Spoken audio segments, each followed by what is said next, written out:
남양주 새마을금고 하나 부도 나서 중앙회가 부도를 떠안고 가는데 당장 대구 쪽 새마을금고까지 어떻게 되려나요? 저희가 예전에 새마을금고에 대해서 이야기했을 때요, 이거 대출중단 터진다 이런 이야기 했을 때가 있는데, 지금 새마을금고 자체가 다 위험하다가 아니에요. 여기가 막 새마을금고 중앙회가 있으니까 모든 새마을금고는 중앙회가 중심으로 이렇게 되어 있고, 중앙회가 부도가 나면은 망하는 거고 중앙회가 멀쩡하면은 안 망하는 거고, 이게 아니고 지점별로 다 달라요. 아까도 평균이 6.4, 뭐 6월 21일 기준으로 다 6.4가 아니라 어떤 데는 막 30% 나오고 연체율이 막 어떤 데는 뭐 1% 나오고 이럴 수도 있어요. 그래서 다 위험하다가 아니라 안전한 곳도 있고 위험한 곳도 있는데, 문제는 예를 들어서 A 새마을금고가 터졌다. 근데 여기서 B, C, D, E, F, G, H, I 새마을금고가 있는데, B 새마을금고, D 새마을금고, E 새마을금고, G 새마을금고, H 새마을금고, 여기 동그라미 쳐놓은 데는 안전하다. 이런 상황이라면요, A가 터지면 어디가 위험해진다? C, F, I. 여기가 위험해지죠. 다 위험해지지 않고 여기도 위험해진 곳 중에서 막 F하고 I가 동시에 또 터졌다. 그러면요, 괜히 안전한 B 새마을금고에 돈 넣어놓은 사람도 위험한 거 아니야? 돈 빼간다. 이럴 수가 있어요. 그런데 문제는, 그렇다면 대구 쪽 새마을금고는 안전한가? 이걸 봐야 되는데 대구 쪽 새마을금고가 되게 위험해요. 왜냐면은 지금 새마을금고 부실 뿐만이 아니라 증권사 부실, 저축은행 부실, 그 다음에 최근에 많이 터졌던 게 P2P죠. P2P 부실. 요 부실들이 다 어디서 왔느냐? 가장 위험한 건 부동산이다. 부동산 경기 침체. 그러니까 2008년 글로벌 금융위기 때랑 굉장히 비슷하다. 2008년 글로벌 금융위기 때 무슨 일이 있었죠? 부동산 상황 무조건 해야 돼. 그러니까 돈을 빌려주죠. A라는 사람, 견실한 A, 프라임 등급인 A라는 사람한테 돈을 빌려줍니다. 집을 샀어요. 은행은 A라는 사람에게 채권이 있는데, A 빌려주고 B 빌려주고 C 빌려주고 하니까 은행에 돈이 똑 떨어졌어요. 그러니까 A, B, C 요 채권을 묶어가지고 MBS 증권 만들어서 사줄 사람. 그러니까 쉽사리 이야기 해가지고, 예를 들어서 직원 한 명이요 1,000만원의 매출을 가지고 온다고 해봅시다. 그러면은 그 직원 한 명을 막 월급 500씩 줘가면서 500만원씩 이렇게 계속 가지고 오는데, 이게 직원 한 명당 저렇게 벌 수 있는 확실한 사업이다 싶으면은 A만 고용하는 게 아니라 돈 빌려서라도 B, C, D, E 고용해가지고 5천만원씩 벌고서 2,500만원 주고 2,500만원씩 이득 보는 게 낫잖아요. 500만원 모아가지고 또 2달 모아서 B 고용하고, 그래서 또 모아서 C 고용하고 이렇게 하는 거보다. 그러니까 그렇게 고용할 수 있게 돈 좀 빌려주세요 하니까 MBS 증권을 만든 거죠.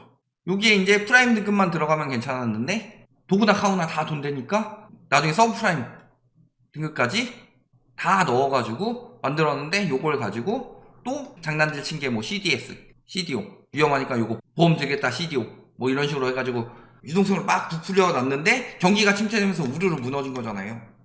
그것처럼 부동산 PF도 마찬가지예요. PF는 프로젝트 파이낸싱이죠. 즉 그 프로젝트를 보고 돈을 빌려주는 건데, 프로젝트가 망가지면은 돈 빌려준 거 회수가 어려워지고. 근데 문제는 지금 사람들이 주거용 부동산만 생각하고 있어요. 그래서 주거용 부동산 시장이 무너지면은 은행도 다 주거용, 그러면은 돈 맡겨놓은 사람도 다 주거용 이렇게 되는데, 문제는 요거보다 더 위험한 건 상업용이다. 근데 우리나라 상업용 부동산 시장은 굉장히 위험하죠.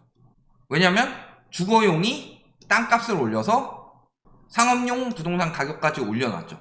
근데 상업용 부동산 가격이 올라가면서 임대료는 높아졌는데, 임대료 높아져도 건물주든 세입자든 다 죽어나는 거예요. 그런데 우리나라는 자영업자가 굉장히 많아서 경쟁이 많죠. 자영업자가 굉장히 많다. 우리나라는 자영업자 비중이 굉장히 높다. 그런데 이 자영업자 비중, 높은 비중을 넘어설 정도로 상가를 많이 지어놨고 오피스를 많이 지어놨고 등등, 오피스텔, 뭐 생활형 숙박시설 등등, 지식산업센터 이런 거 어마어마하게 지어놨고, 그러니까 나중에 막 결국엔 공실 생기고 리스크 터지고, 그러니까 이제 상가 분양 누가 받아요? 꼬마 빌딩 이런 것들 돼요? 진짜 잘 되는 곳들 몇 군데 빼고 전반적으로. 그러면 얘네가 위험해지기 시작하면 그 다음 리스크는 어떻게 돼요? 건설사 리스크로 가는 거죠. 상가 돈 된다고 짓고 있는데 갑자기 사람들이 분양을 안 받아. 돈이 없어. 근데 우리나라 부동산 제도의 큰 문제점 두 가지는, 첫 번째는 전세제도고 두 번째는 선분양 제도라고 그랬죠. 이 두 가지가 우리나라 부동산 투기의 핵심이다. 이런 부분을 봤을 때 지금 부동산 시장이 굉장히 많이 무너져 가고 있는데, 그래서 뭐 새마을금고뿐만이 아니라 전반적으로 지금 1금융까지는 안 가더라도 한 2금융권 정도에서 굉장히 많이 위험해졌어요. 그런데 그 중에서 또 하필 대구 어때요? 내 돈 괜찮나? 이게 2월에 떴던 기사죠. 대구 새마을금고 예금자들 전전긍긍하고 있다. 그 이유는 PF 부실 대출 폭탄 터지면서 지금 12개의 새마을금고가 대주단으로 참여한 집단 대출 공사 현장이 멈추면서 부실 우려가 커졌다. 그래서 막 이 당시에 막 예금 인출해야 된다 막 이런 이야기 했었는데, 이런 위기가 터졌어요. 대구는 부동산 시장이 특히 많이 침체된 동네죠. 그런데 저기 또 안전하다 이런 식으로 이야기를 했던 거죠. 자, 그럼 다음 기사를 봅시다. 대구 지역 최근과예요. 이금융권 등 금융기관의 연체율이 일제히 상승하고 있다. 그래서 지금 대구 지역 102개의 새마을금고 평균 연체율은 21년 11.15%에서 22년 2.92%까지 급격히 올랐다. 그러니까 지금 다른 새마을금고에 비해서 대구 새마을금고는 5%대 예금금리로 전국 최고가 됐다. 왜 전국 최고의 예금금리를 빌려줄까요? 돈이 없어서. 돈을 확보해야 되는데, 돈을 확보하기 위해서는 가장 좋은 방법은 뭐예요? 쟤네보다 우리가 이자 더 주니까 우리한테 맡겨요.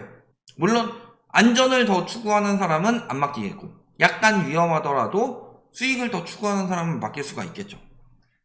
그런데 5%대 예금금리, 전국 최고, 넘버원.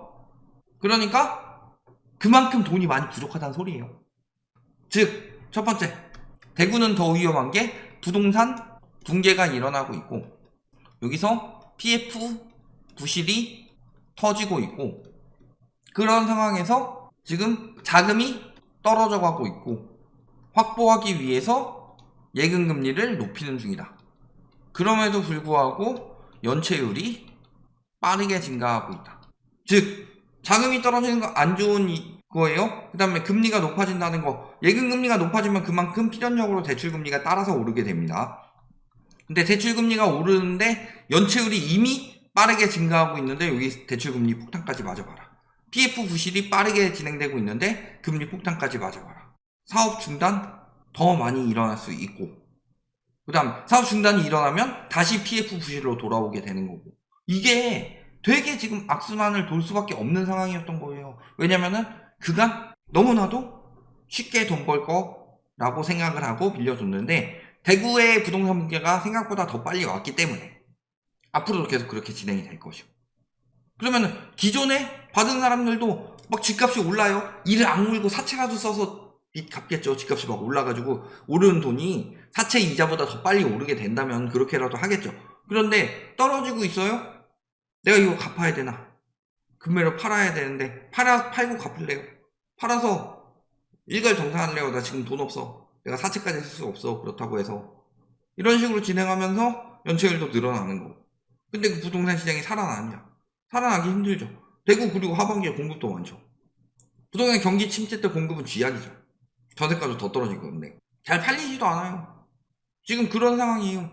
근데 특히 지금 발표가 안 되고 있고, 그래서 전반적으로 지금 새마을금고는 지점별로 위험한 지점이나 안 위험한 지점이 있지만 위험도는 전반적으로 다 같이 늘어나고 있어요. 거기다가 지금 중앙회가 여기저기 메꿔주고 있느라고 자금이 동시다발적으로 터졌을 때 다 감당할 수 있게 되느냐. 이번에 남양주 한 곳 터지는 거 정도야 감당이 되겠지만, 예를 들어서 대구 한 102개 중에서 한 30개만 터져봐라.